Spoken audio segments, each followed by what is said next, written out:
Bienvenue dans la revue de presse de ce mardi 23 juin 2026. Bonjour à toutes et à tous.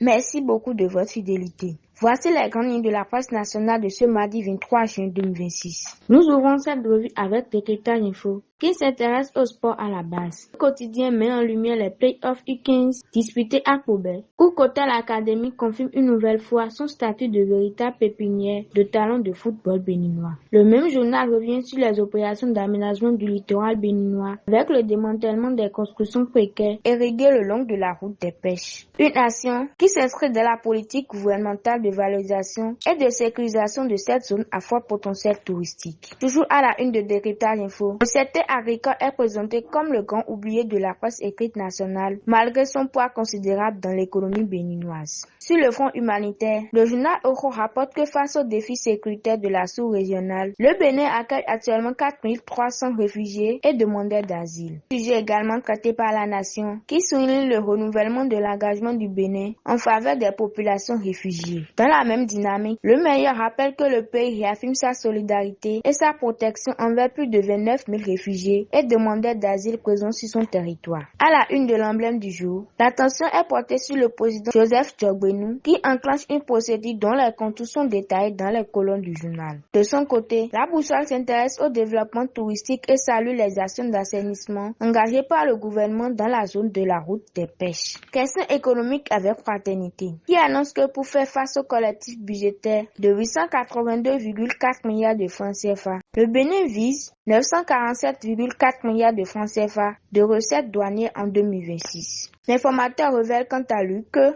2 chefs d'entreprise ont été placés en détention dans une affaire de fraude fiscale. Dans le domaine de la gouvernance économique, Matin Libre met en avant les 30 premiers jours du président Boumiad Ouadaï. Une période qui, selon le journal, confirme une ambition affirmée pour le développement du Bénin.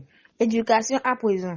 L'interbondon rend compte d'un atelier organisé à Cotonou sur le cadre d'orientation curriculaire. Travaux devraient déboucher sur une feuille de route commune pour l'école béninoise de demain. À l'international, le meilleur rapporte que dans le cadre de l'agenda mondial des villes durables, Cotonou a su imposer son modèle de résilience lors d'une rencontre tenue à Londres. C'est la fin de cette revue de presse. Merci de votre attention et excellente journée à l'écoute de nous.